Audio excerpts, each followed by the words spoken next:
السلام علیکم۔ اسماء الحسنی۔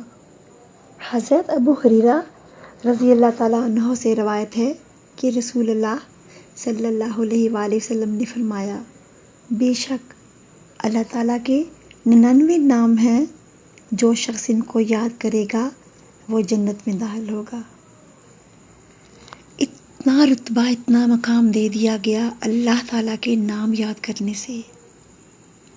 تو آج یہ میں بات کہنا چاہوں گی کہ ہمارے بہت سے ساتھی ہیں، مسلمان گھرانوں میں نام رکھا جاتا ہے، رحمان، وہاب، معز، جبار۔